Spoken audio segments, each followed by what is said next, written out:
ॐ नमः सिद्धेभ्यः। निज आत्मा को जाने कर पहचान कर जम कर जो बन गए परमात्मा पर्याय में भी वे साध्य हैं आराध्य है आराधना के सार हैं। हो नमन उन जिन देव को जो भव जलधि के पार हैं जो भव जलधि के पार हैं। अपनी चर्चा यहाँ पर अपन ने जो द्रव्यार्थिक उत्तरार्ध पर अपन चर्चा प्रारंभ करेंगे, जिसमें द्रव्यार्थिक नय और पर्यायार्थिक नय पर अपन चर्चा करेंगे। पूर्वार्ध की अपनी चर्चा हो चुकी है। थोड़ा सा नय किसे कहते हैं उसके बारे में हम देख लेते हैं, क्योंकि अगर नयों के बारे में चर्चा कर रहे हैं और नय किसे कहते हैं यही मालूम नहीं है तो कैसे काम चलेगा। हाँ, तो नय किसे कहते हैं। हाँ चलो अणिमा बताइए। अनिर्वाकृत प्रतिपक्षो वस्तुवंशिग्राह्य ज्ञातुर अभिप्रायो न। इसकी ये सूत्र अनिराकृत प्रतिपक्षो बेटा है। अनिराकृत प्रतिपक्षो। हाँ हाँ। और ज्ञाता के अभिप्राय को न कहते हैं। हाँ हाँ, शुद्ध ज्ञान के अंश को भी कैसा है नय कहते हैं। नय कहो, दृष्टिकोण कहो, एंगल कहो, नज़रिया कहो, देखने का सब एक अर्थवाची शब्द है। तो आज अपन चर्चा यहाँ पर उत्तरार्ध पर करेंगे, जिसमें द्रव्यार्थिक नय और पर्यायार्थिक नय पर चर्चा करेंगे। द्रव्यार्थिक नय द्रव्य है, गुण है या पर्याय है। एक प्रश्न उठता है अपने को कि चर्चा तो द्रव्यार्थिक नय की है, तो द्रव्य है या गुण है या पर्याय है वो बिल्कुल, तो ये किसी श्रुत ज्ञान की पर्याय है बिल्कुल ना। क्योंकि पर्याय का स्वभाव क्या होता है, प्रकट होना। हाँ, तुमको तो परिभाषा याद है, उपजे बिनसे फिरता है, जो प्रकट होती है उसे ही कैसा है पर्याय कहते हैं। फिर यहाँ पर द्रव्य क्यों कहा है, द्रव्यार्थिक, फिर द्रव्य क्यों कहा है, क्योंकि हाँ, पर द्रव्य इसलिए कहा है कि पर्याय किसकी होती है, द्रव्य। लहरें किसकी होती है, समुद्र की ही लहरें होती है। अब आगम और अध्यात्म शैली में पूर्व में हमने कम से कम 16-17 पॉइंट देखे थे इसके, कि आगम शैली और अध्यात्म शैली में क्या अंतर पाया जाता है। आगम का प्रतिपाद्य सन्मात्र वस्तु है और अध्यात्म का प्रतिपाद्य कैसा है, चैतन्य मात्र वस्तु। और चैतन्य मात्र वस्तु है, आगम से वस्तु की सिद्धि की जाती है और अध्यात्म से प्रयोजन की सिद्धि की जाती है। तो अपन ने कम से कम 10-15 इसके अंतर देख लिए थे बिल्कुल। आगम की मुख्यता और व्यवहार देखो, दो नय कहे जाते हैं, आगम के नय और कैसे अध्यात्म। आगम के नय कौन कौन से होते हैं, अध्यात्म के, हाँ वो तो अध्यात्म के नय हैं।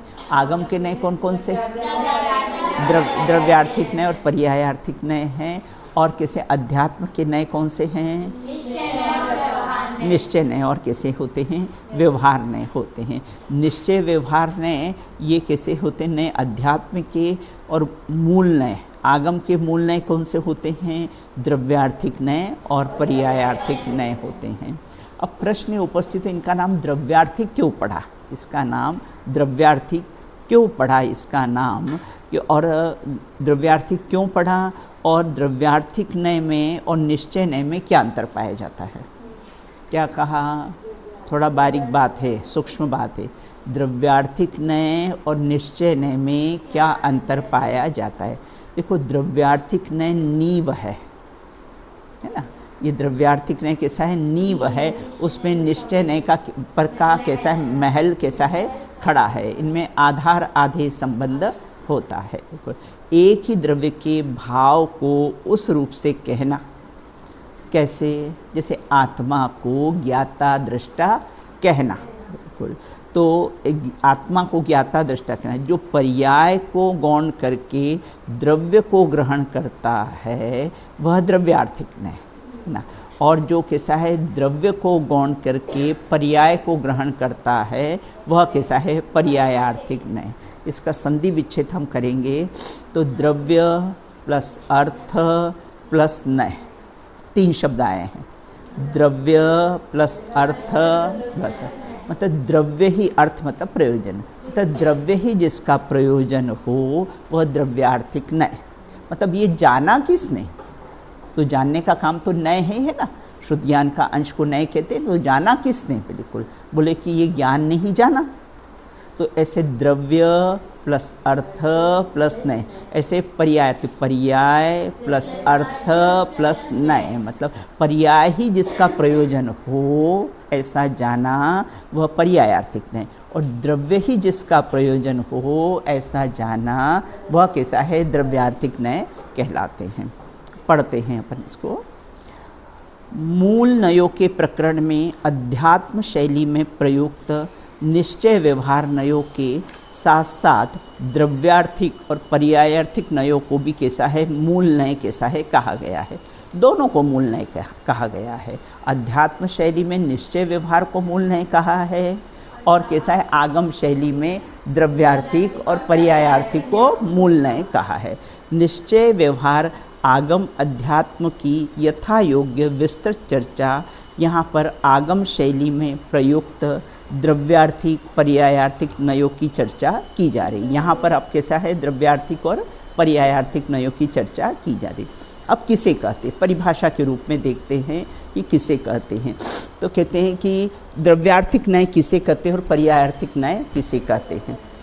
जड़ चेतन प्रत्येक पदार्थ कैसा है द्रव्य पर्यायात्मक रूप अर्थात सामान्य विशेष स्वरूप है।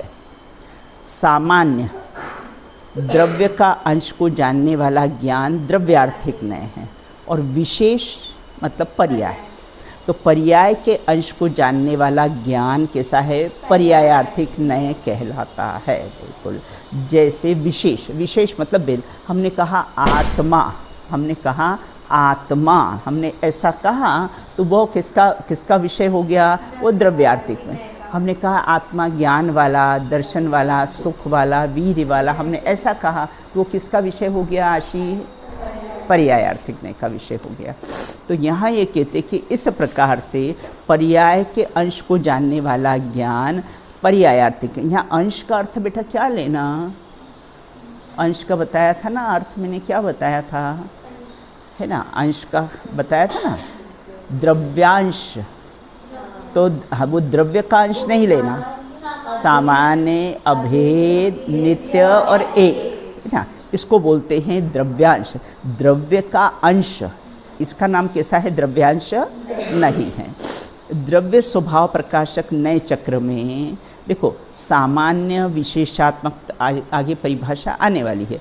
द्रव्य स्वभाव प्रकाशक नए चक्र में उक्त दोनों नयों की परिभाषा इस प्रकार से दी गई है।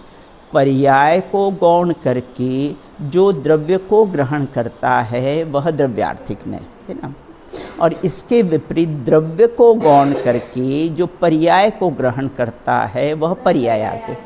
देखो निर्वाण महोत्सव पर कौन मुख्य होता है? महावीर भगवान है ना, वो मुख्य हैं और बाकी कैसे हैं? गौण हो जाते हैं। और कैसा है अपने अक्षय तृतीया के दिन बस आदिनाथ भगवान मुख्य रहते हैं और कैसे होते हैं? हाँ सीधे बैठो, बालों से नहीं खेलो, आपके बाल अच्छे हैं लंबे हैं। तो इसके विपरीत द्रव्य को गौण करके जो पर्याय को ग्रहण करता है उसे क्या कहते हैं? पर्यायार्थिक नय कहते हैं। बिल्कुल जिसकी जो मुख्यता होती है वह द्रव्यांश है ना, और जिसको गौण किया जाता है वो पर्याय। कभी पर्याय मुख्य होती है और कभी क्या होता है? कभी पर्याय मुख्य होती है और कभी कैसा होता है? द्रव्य मुख्य होता है। अब यहाँ ये कहते हैं यही आशय समय सार की गाथा 13 की। खड़े हो जाओ, खड़े हो जाओ, खड़े हो जाओ, खड़े हो जाओ।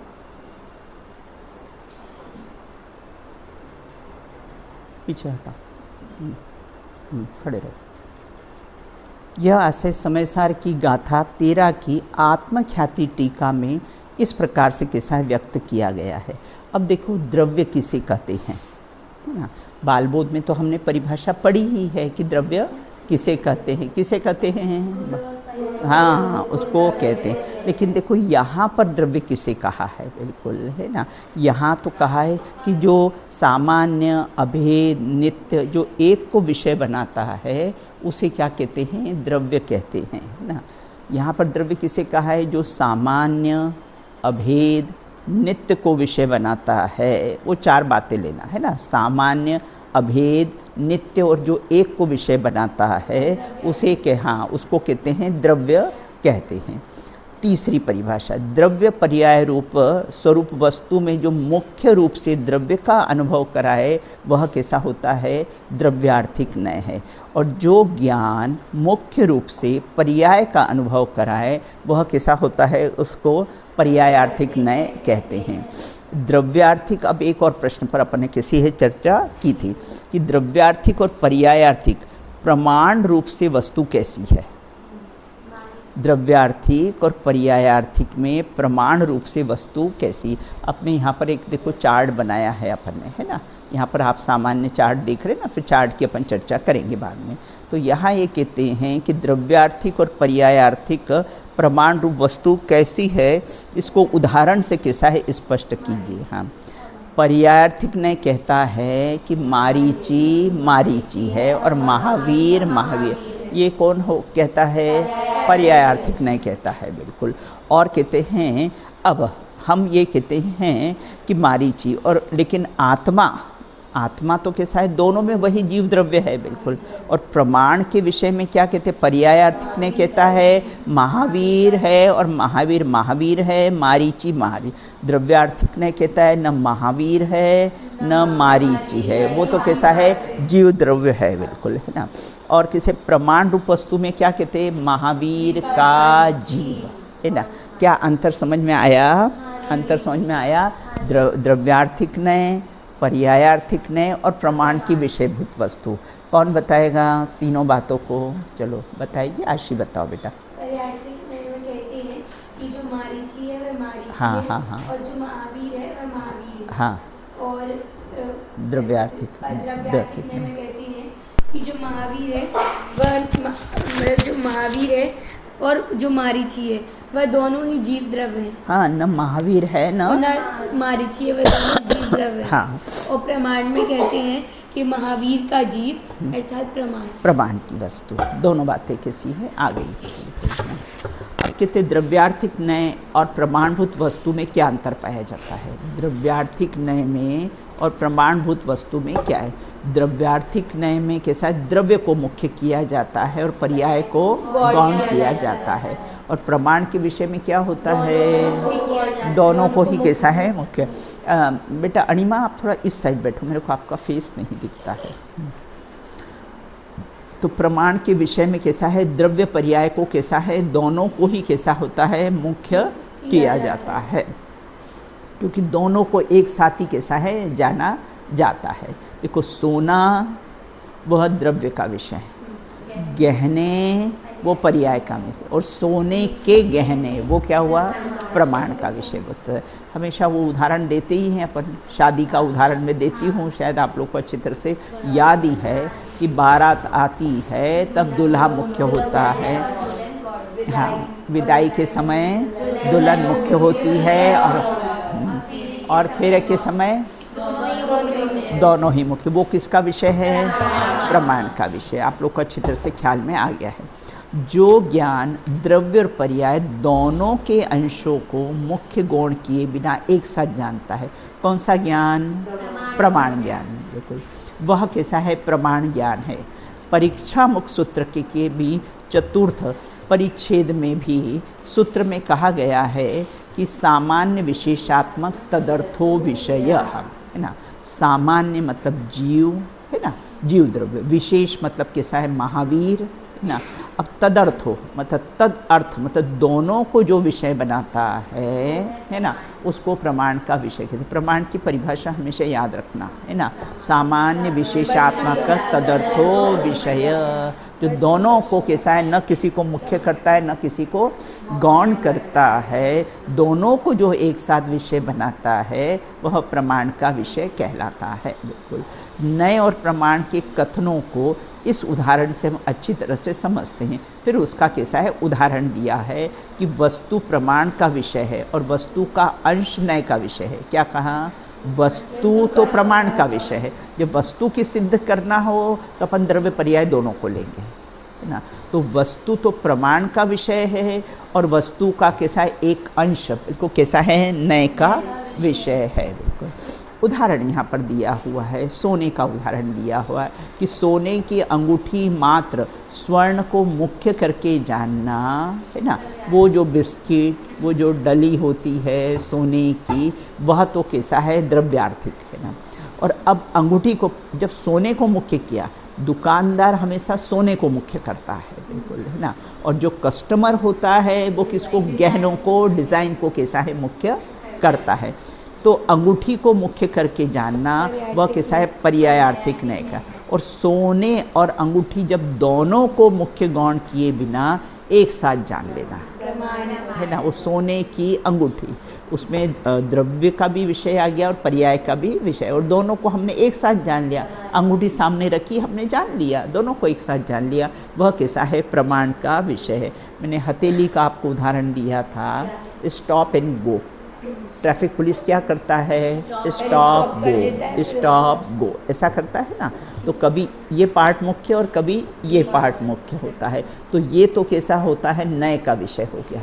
और हथेली क्या हुई, प्रमाण का, क्योंकि इसमें दोनों बातें आ गई। पर हाँ, है ना, दोनों बातें आ गई, तो वो कैसे प्रमाण का विषय हो गई है। बिल्कुल।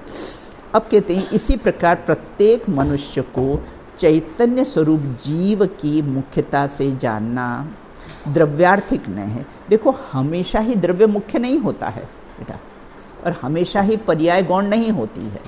मैंने कहा ना, जब 12 भावना का चिंतन करते हैं तो क्या करते हैं, पर्याय को मुख्य करते हैं, है ना। हम धन्य तेरस के दिन, है ना, केवल ज्ञान रूपी लक्ष्मी की पूजन करते हैं, तो वो पर्याय को हम मुख्य कर लेते हैं ना। तो ऐसा नहीं कि पर्याय हमेशा ही कैसी होती है, गौण होती है, ऐसा नहीं है।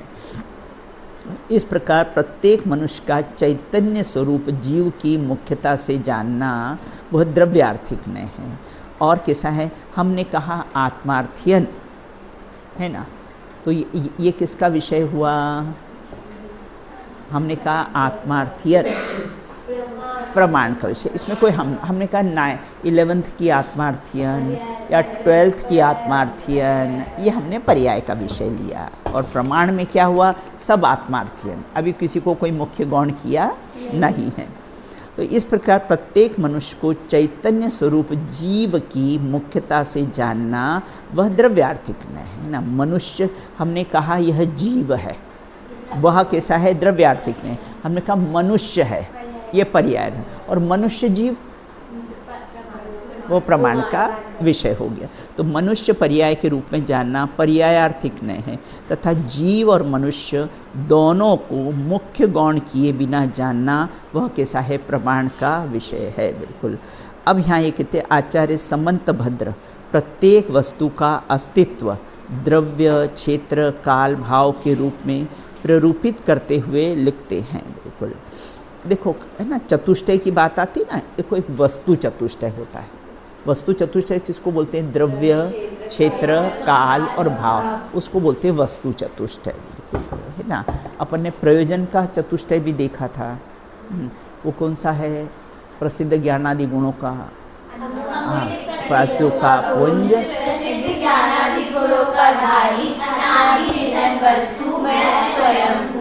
ये स्वचतुष्टय है ना। सबसे पहला कौन सा हुआ, अमूर्तिक प्रदेशों का पुंज, ये क्या हुआ, स्वक्षेत्र, स्वक्षेत्र हुआ। और दूसरा यही है स्वभाव हुआ, स्वभाव हुआ। और उसके बाद ये स्वकाल हुआ, और ये जीव द्रव्य हुआ, मैं स्वयं जीव द्रव्य, है ना। तो इसमें भी अपन ने कैसा है, ये इसको बोलते हैं स्वचतुष्टय। और द्रव्य, क्षेत्र, काल, भाव, अब इसका उल्टा कर दो, पर क्षेत्र कर दो, तो सब पहले प्रसिद्ध ज्ञानादि गुणों का धारी, तो कैसा है, जो ज्ञानादि गुणों से रहित है ना, वो कैसा है, पर क्षेत्र। और दूसरा कौन सा हुआ, मूर्तिक प्रदेशों का पुंज, हाँ वो पर क्षेत्र, हाँ पे। और तीसरा, हाँ तो कैसा आदाना, हाँ सादी, हाँ सादी शांत, वो क्या हुआ, स्व परकाल है ना। और कैसा है, चौथा, हाँ बिल्कुल, तो कैसे हैं, ये अन्य द्रव्य हैं, पुद्गल द्रव्य है, तो वो कैसा हुआ, पर क्षेत्र, सॉरी पर द्रव्य हुआ, तो इसलिए स्वद्रव्य और कैसा है, पर द्रव्य हुआ। अब यहाँ एक कहते हैं, एक समंत भद्र आचार्य की कारिका दी हुई है, सदैव, पढ़ो इसको, सदैव सर्व को नेच्छे स्वरूपादि चतुष्टया असदेव विपर्यासात् न चेन्न व्यवतिष्ठते। यहाँ कहते हैं कि प्रत्येक पदार्थ है ना, प्रत्येक पदार्थ कैसा है, द्रव्य, क्षेत्र, चतुष्टय, स्वरूपादि चतुष्टता है, अर्थात द्रव्य, क्षेत्र, काल, भाव की अपेक्षा से वस्तु कैसी है, सत है, उसका अस्तित्व है बिल्कुल। और जिसमें कैसा है, द्रव्य, क्षेत्र, असत, जिसमें द्रव्य, क्षेत्र, काल, भाव की सत्ता नहीं, वह कैसा है, असत है बिल्कुल, है ना। तो असत पर द्रव्य आदि को नहीं माने, अव्यवस्थित भौन ना, द्रव्य, क्षेत्र, काल, भाव से सत पदार्थ को नहीं माने, कौन नहीं मानता है, ऐसा कौन नहीं मानता है, ऐसा नहीं मानता है, वहाँ वस्तु व्यवस्था बन ही नहीं सकती। अगर ये चतुष्टय को नहीं माने तो वस्तु व्यवस्था बन ही नहीं सकती है बिल्कुल। तो इस प्रकार से अतः वस्तु के, जो ये वस्तु स्वरूप को नहीं माने तो वस्तु व्यवस्था बन सकती है क्या, नहीं बन सकती है। अपन कितने उदाहरण दिए थे कि अगर हमें आत्मार्थी ट्रस्ट में एडमिशन लेना हो तो कैसा है, ये चतुष्टय को मानना पड़ेगा कि नहीं, है ना। एडमिशन लेना किसको, तो बोले कन्याओं को ही, जीव द्रव्य अर्थात कन्याओं को ही एडमिशन लेना पड़ेगा, देते हैं अपन यहाँ पर। और फिर कैसे, कहाँ है, तो बोले क्षेत्र, बोले यहाँ आत्मार्थी ट्रस्ट में है, काल कब है, तो बोले हाँ है ना, हाँ दीक्षांत में 19 मार्च से 23 मार्च तक उसका कैसा है, काल है। और भाव क्या है, हाँ चारों अनुयोग का कैसा है, अध्ययन करके अपने आत्मा की अनुभूति करना, यह कैसा है, उसका भाव है बिल्कुल। तो इस प्रकार से अतः वस्तु के द्रव्य, क्षेत्र, काल, भाव, इन चार बिंदुओं को प्रमाण और द्रव्यार्थिक नय, पर्यायार्थिक नय को समझना है। द्रव्य, क्षेत्र, काल, भाव में प्रमाण और नयों का कैसा प्रयोग होता है, पदार्थ की किस अपेक्षा से सत है, किस अपेक्षा से असत है, प्रश्न है ना। तो स्वचतुष्टय की अपेक्षा से सत है और पर चतुष्टय की अपेक्षा से असत है बिल्कुल। तो द्रव्य, क्षेत्र, काल, भाव में पदार्थ स्वरूप का स्वरूप, द्रव्यार्थिक और पर्यायार्थिक नय तथा प्रमाण, या तीन बातें बेटा आती है, द्रव्यार्थिक नय, पर्यायार्थिक नय, प्रमाण की विषयभूत वस्तु बिल्कुल ना। तो यहाँ ये कहते हैं द्रव्यार्थिक और पर्यायार्थिक की प्रमाण के द्वारा निर्णय करना। देखो प्रमाण, एक जगह अपना लालचंद भाई का एक वाक्य आता है, प्रमाण में अटकना नहीं और प्रमाण से बाहर जाना नहीं। क्या अर्थ हुआ इसका, प्रमाण में अटकना नहीं और प्रमाण से बाहर जाना नहीं। प्रमाण में अटकना नहीं मतलब कैसा है, क्योंकि प्रमाण में दोनों वस्तु आती है, द्रव्य स्वभाव और पर्याय स्वभाव। ये द्रव्य स्वभाव है, ये पर्याय स्वभाव है, ऐसे प्रमाण में अटकना नहीं और प्रमाण से बाहर, क्योंकि वस्तु तो प्रमाण के भीतर ही है ना, इसलिए प्रमाण के बाहर कैसा है, जाना नहीं है। अब कहते हैं नए चक्र के अनुसार द्रव्य पर्याय किसे कहते हैं। नए चक्र के अनुसार, नए रहस्य के अनुसार अथवा तो नए चक्र के अनुसार द्रव्य पर्याय किसे कहते हैं। द्रव्य अर्थात द्रव्यार्थिक नय का विषय, सामान्य, अभेद, नित्य और एक, है ना। और पर्याय अर्थात पर्यायार्थिक नय का विषय क्या हुआ, विशेष,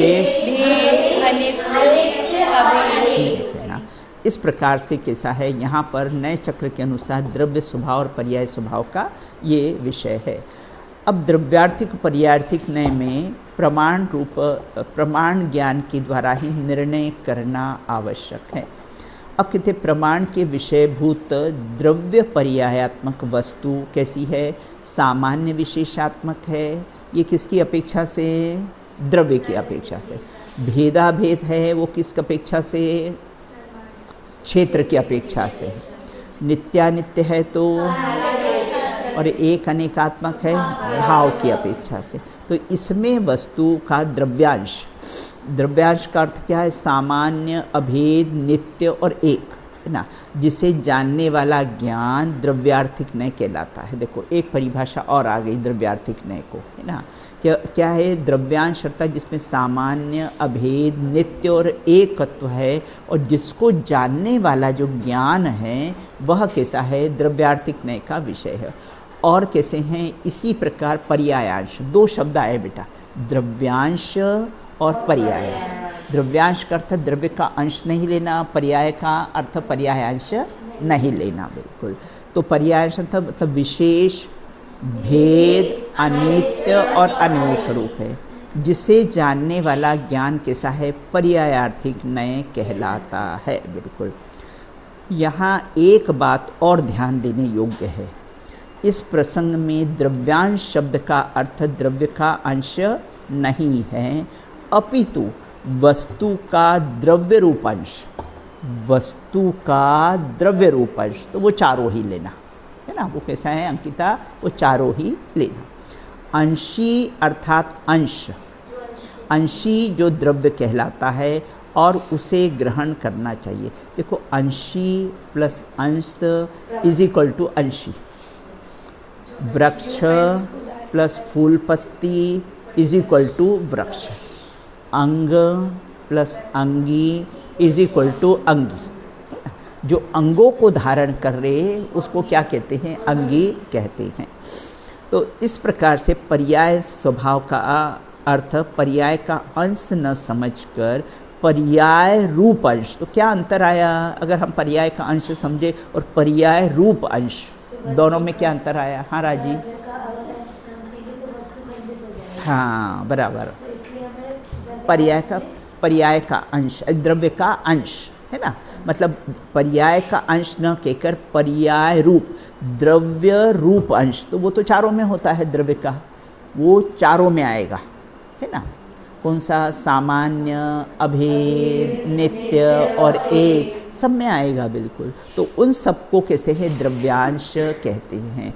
पर्यांश समझ में आया, द्रव्यांश का अर्थ।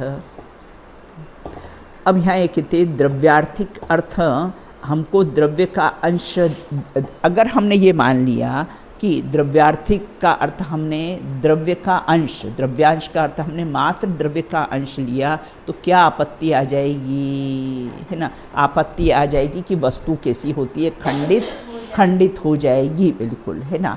वे कैसे हैं, आपत्ति, क्या आपत्ति आएगी कि वे, है ना, दोनों पर्याय भी शामिल हो जाएगी, क्योंकि गुण पर्याय व द्रव्यम, है ना, क्या होता है, परिभाषा आई ना, तत्वार्थ सूत्र में आई ना, हाँ, गुण पर्याय व द्रव्यम है, वस्तु खंडित हो जाएगी, बिल्कुल, ये आपत्ति आ जाएगी। अगर हमने द्रव्यांश का अर्थ द्रव्य का अंश लिया, द्रव्य रूप अंश नहीं लेकर मात्र द्रव्य का अंश लिया, तो वस्तु कैसी होती है, खंडित हो जाएगी। और वस्तु खंडित हो जाएगी तो अनुभूति किसके आश्रय से करेगा, अनुभूति के लिए तो कैसा है, वस्तु अखंड वस्तु की ही कैसी होती है, अनुभूति होती है। ऊपर कहे गए द्रव्यांश के सामान्य, अभेद, नित्य और एक विशेषण है ना, और पर्यायांश के क्या है, विशेष, भेद, अनित्य और अनेक विशेषण को द्रव्य, क्षेत्र, काल, भाव में घटित करके इस प्रकार से कैसा है समझना चाहिए। अपन एक प्रश्न यहाँ पर दिया था कैसे ना, कि वस्तु स्वरूप का चार्ट बनाइए, एक बात बिल्कुल। दूसरा, स्वरूप चतुष्टय में प्रमाण और द्रव्यार्थिक और पर्यायार्थिक नय की प्रमाणता बताइए। और फिर प्रमाण की विषयभूत वस्तु में द्रव्य क्षेत्रादि की अपेक्षा से कैसी है ना। ये 3 प्रश्न हैं और उसका उत्तर कैसा है, 1 है। आप सामने बोर्ड पर चार्ट देख रहे हैं ना, चार्ट थोड़ा सा एक बार समझ लेते हैं अपन।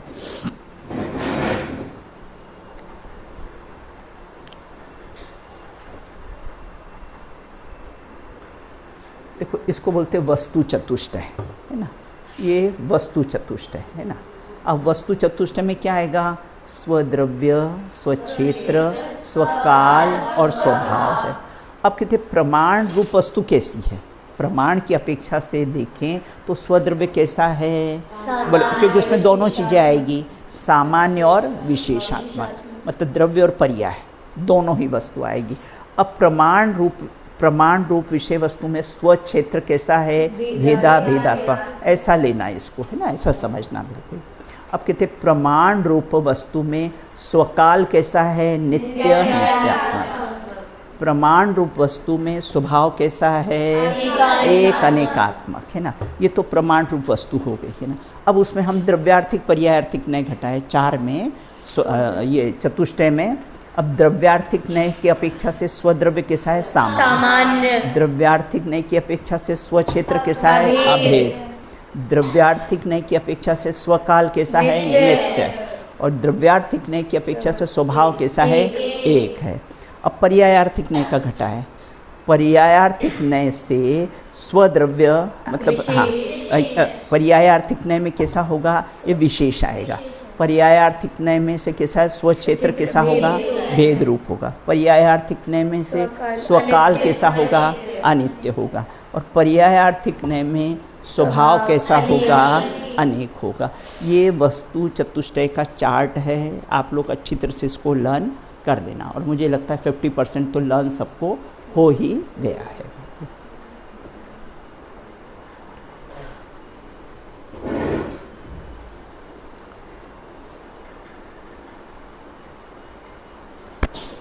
अब यहाँ कहते हैं कि द्रव्य और पर्याय आर्थिक नय एक ही वस्तु में घटित होते हैं या भिन्न भिन्न वस्तु में, क्या प्रश्न है। द्रव्यार्थिक और पर्यायार्थिक नय, आप ये बताइए कि एक ही वस्तु में घटित होते हैं कि अन्य अन्य द्रव्य में घटित होते हैं। तो यहाँ ये कहते हैं कि जिस प्रकार से द्रव्यार्थिक नय में द्रव्य का घटित होगा, है ना, सामान्य, अभेद, नित्य और एक होगा। और पर्यायार्थिक नय में कैसा होगा, विशेष, भेद, अनित्य और अनेक।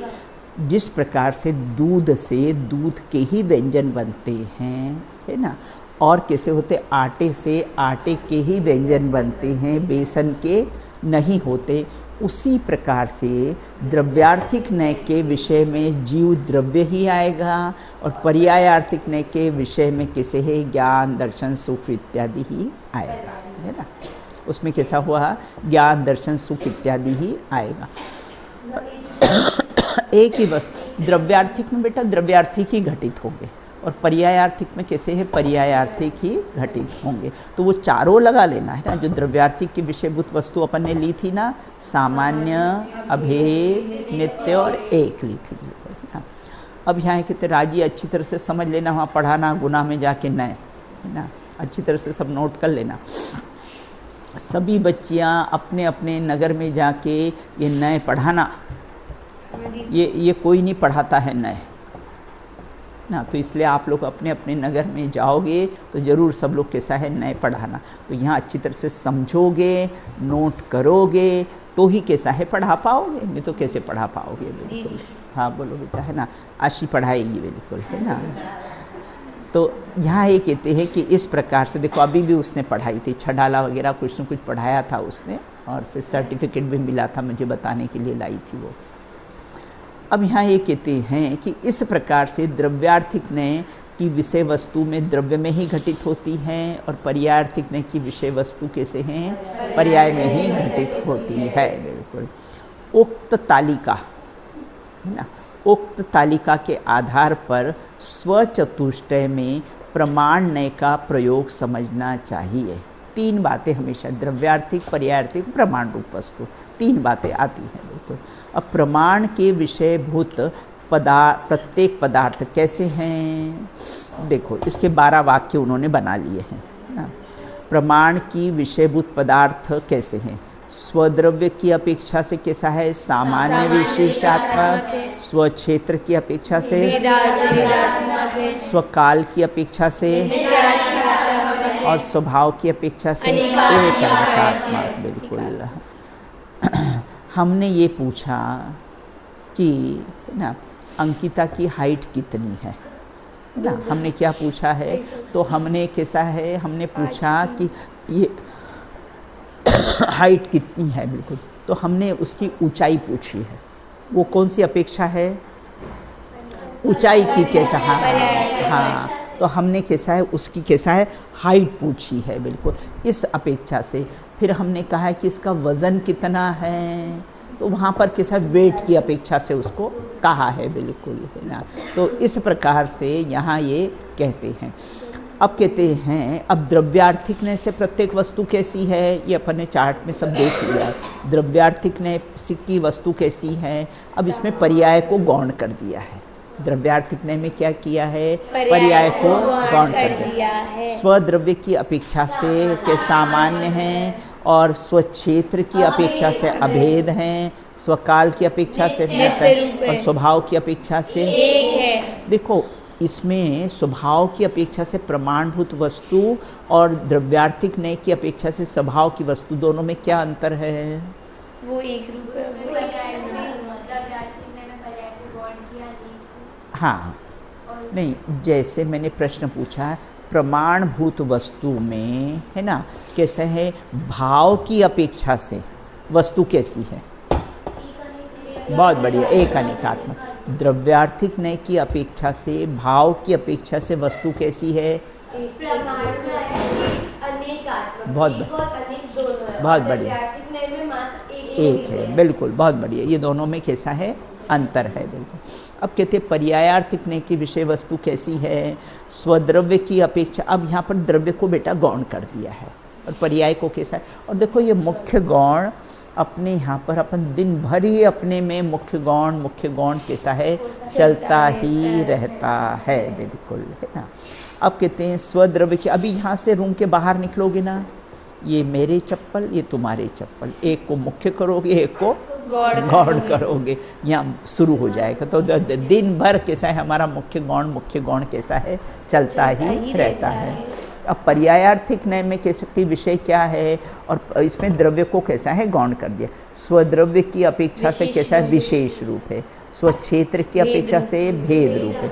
स्वकाल की अपेक्षा से अनित्य, और स्वभाव की अपेक्षा से अनेक रूप है। बिल्कुल, ये पर्यायार्थिक नय की विषय वस्तु ये है। समझ में आ गया ना? वही चार्ट जो अपन ने बताया है। प्रमाण की विषय वस्तु क्या है, दोनों को ले लिया है ना। द्रव्यार्थिक नय के विषय वस्तु में कैसा है, सामान्य, अभेद, नित्य और एक। पर्यायार्थिक नय की विषय वस्तु क्या है? हाँ, बहुत बढ़िया। बिल्कुल, है ना। अब यहाँ कहते वस्तु का द्रव्यार्थिक और वस्तु का पर्यायार्थिक क्या है, वही है बेटा। वस्तु का द्रव्यार्थिक क्या है और वस्तु का पर्यायार्थिक। वस्तु का द्रव्यांश वही सामान्य, अभेद, नित्य और एक होने पर उन्हें जानने वाला ज्ञान को द्रव्य की मुख्यता से द्रव्यार्थिक नय कहा है। अखंड वस्तु तो बेटा अखंड है, उसको हमने एंगल से देखा है तो उसमें भेद दिखाई देते हैं। वस्तु तो कैसी है, वस्तु ही रहती है। वस्तु तो कैसी, अखंड। अनुभूति जब भी होगी वो अखंड वस्तु के आश्रय से ही होगी। बिल्कुल, ये तो समझने के लिए भेद है, समाने के लिए भेद की आवश्यकता नहीं है। बिल्कुल। अब सामान्य आर्थिक, नित्यार्थिक आदि नहीं है ना। यहाँ पर सामान्य, अभेद, नित्य और एक विशेषण को द्रव्य शब्द में गर्भित करते हुए द्रव्य की मुख्यता को कहना चाहते हैं। बिल्कुल। देखो, सामान्य विशेष को जानने वाली कैसी दो आँखें हैं, जैसे हमारी दो चक्षुएं होती ना, द्रव्यार्थिक और कैसी, पर्यायार्थिक। जब हम पर्यायार्थिक नय को सर्वथा बंद कर देते हैं तो कैसे होते हैं, द्रव्यार्थिक नय की चक्षु से देखते हैं। आप शूटर जानते हो, ये शूटर जो होते हैं ना, जो शूटिंग करते हैं, क्या करते हैं, एक आँख को बंद कर देते हैं और फिर उससे कैसा है वो निशाना साधते हैं। तो वो जब बार बार बंद करे तो फोड़ ही दो ना, ये कहाँ की झंझट है ना। नमी के लिए हाँ दीदी बिल्कुल है ना। वे जो शूटर होते बार बार प्रैक्टिस करते, फिर और आँख को बंद करो, फिर एक आँख बंद करो, फिर एक आँख बंद, तो क्या ये झंझट है ना, एक आँख को फोड़ ही दो है ना। बोले ऐसा नहीं है, एक को मुख्य और एक को गौण करना पड़ेगा बिल्कुल। जब पर्यायार्थिक न्याय की जब द्रव्यार्थिक न्याय से देखते हैं तो पर्यायार्थिक न्याय का चक्षु सर्वथा बंद, जब पर्यायार्थिक न्याय से देखते हैं तो द्रव्यार्थिक न्याय का चक्षु कैसा होता है, सर्वथा बंद होता है बिल्कुल।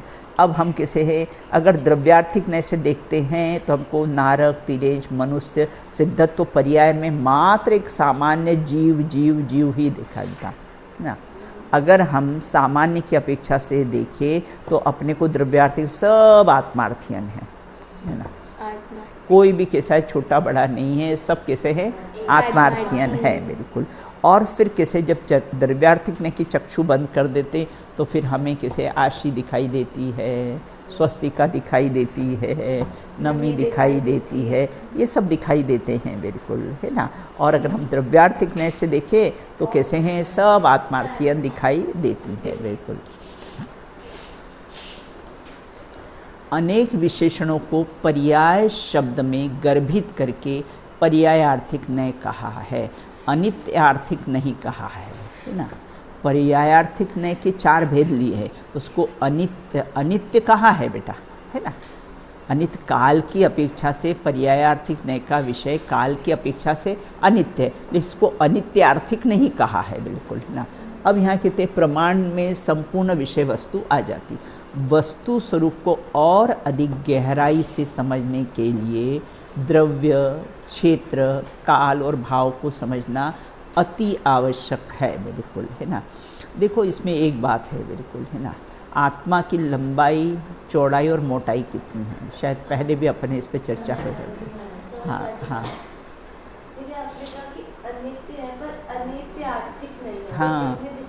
हाँ देखो अनित्य है, अनित्य लेंगे ना तो क्या होगा, अगर हमने अनित्य ही फिर प्रयोजन हो जाएगा। ये तो हमने पर्याय की अपेक्षा में, काल की अपेक्षा से हमने कैसे अनित्य की बात की, और हम अनित्यार्थी लेंगे तो फिर अनित्य ही प्रयोजन, फिर मुख्य गौण का विषय थोड़ी रहेगा बेटा है ना, वो मुख्य गौण का विषय नहीं रहेगा। अब यहाँ ये कहते हैं कि द्रव्य, क्षेत्र, काल, भाव का स्वरूप समझना अति आवश्यक है ना। द्रव्य मतलब मूल पदार्थ, क्षेत्र है ना, काल और भाव का कैसा है, आधार है बिल्कुल है ना। आधार मतलब जैसे ट्रेन किस पर चलती है, पटरी उसका आधार होती है। मोबाइल का आधार कौन सा है, स्टैंड उसका आधार है। अब कहते हैं अब अपनी आत्मा की लंबाई, चौड़ाई और मोटाई कितनी है, अनादि अनंत, चौड़ाई अनंत गुण, और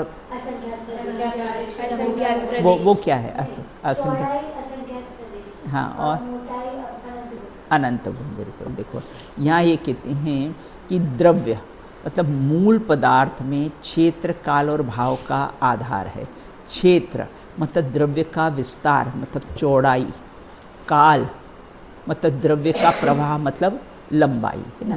जैसे अपनी ये टेबल है ना, अब इसकी कितनी है लंबाई, कितनी है, ये लंबाई और ये चौड़ाई और ये मोटाई है ना। लंबाई, चौड़ाई और मोटाई ये इसकी कैसी है, मोटाई है बिल्कुल।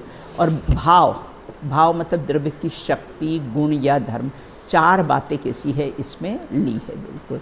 अब यहाँ कहते हैं आत्मा की, आत्मा मतलब मेरी है ना, तो लंबाई, चौड़ाई, मोटाई कितनी है, तो गुरुते आत्मा की चौड़ाई तो कितनी है, असंख्यात प्रदेश। क्या बात है बेटा। अब कहते हैं आत्मा की कैसी है, चौड़ाई तो कितनी है, असंख्यात प्रदेशी। आत्मा की लंबाई कितनी है, अनादि। लिख लो ये पॉइंट, आत्मा की लंबाई, चौड़ाई और मोटाई कितनी है। तो आत्मा की कैसी है, चौड़ाई कितनी है, असंख्यात प्रदेशी, ये चौड़ाई है ना। लंबाई कितनी है, आत्मा कब से है और कब तक रहेगा, बोले अनादि अनंत है ना, उसकी कैसी लंबाई है। और आत्मा की मोटाई कितनी है, बोले मैं ज्ञान और आनंद स्वभावी आत्मा है ना, वो उसकी कैसे, उसका जो भाव है मेरे को ना, वह उसकी कैसी है, मोटाई है ना। इस प्रकार लंबाई, चौड़ाई, मोटाई, घन पिंड, इसको घन पिंड बोलते हैं ना। आप लोग क्या बोलते हो आपके उसमें? हाँ, वॉल्यूम। हाँ, तो इस प्रकार से लंबाई, चौड़ाई और मोटाई, घन पिंड ही द्रव्य है, मतलब है ना, कोई भिन्न भिन्न नहीं है, अखंड है। बोलो मोटाई क्या थी? मोटाई बताओ, है ना। हाँ, मोटाई कितनी है, ज्ञान और आनंद स्वभावी आत्मा, यह उसकी कैसी मोटाई, मतलब उसका जो स्वभाव है वह उसकी कैसी है, मोटाई है। इस प्रकार लंबाई, चौड़ाई, मोटाई, घन पिंड ही द्रव्य है। इसमें उदाहरण दिया कि मिश्री एक पदार्थ है, मिश्री एक पदार्थ। अब उस मिश्री का कैसा है आकार, अपने टेबल का ले लिया था भाई, टेबल कैसी एक पदार्थ है ना। अब उसका आकार है ना, तो उसका क्षेत्र है, जितने समय तक ये रहेगा है ना, अब कितने समय तक रहती है वो उसका कैसा है, काल है। और इसका भाव क्या है, बोले हम इस पर बैठ के पढ़ाई करते हैं, ये टेबल का कैसा है, भाव है। बिल्कुल इसमें मिश्री का उदाहरण दिया है कि उसकी डली का आकार है ना, वह उसका क्षेत्र है, और जितने समय तक मिश्री रहेगी वह उसका कैसा है, काल है। अब जैसे आप लोग यहाँ पर कितने समय तक रहोगे, वो आपका कैसा है, काल है। 4 महीने बचे, 4 महीने बचे हैं बस, है ना, तो 5 महीने बिल्कुल। तो ये 5 महीने कैसे हैं रहोगे, तो ये आपका कैसा है, काल है, बिल्कुल है ना। अब कैसा है, भाव क्या है, भाव क्या लेकर जाओगे यहाँ से, बोले चारों अनुयोग का कैसा है, अध्ययन करके हम यहाँ से कैसे हैं, जाएंगे बिल्कुल। और इनको चारों अनुयोग को अच्छी तरह से समझकर अपनी आत्मा को समझना है, ये हमारा कैसा है, भाव है।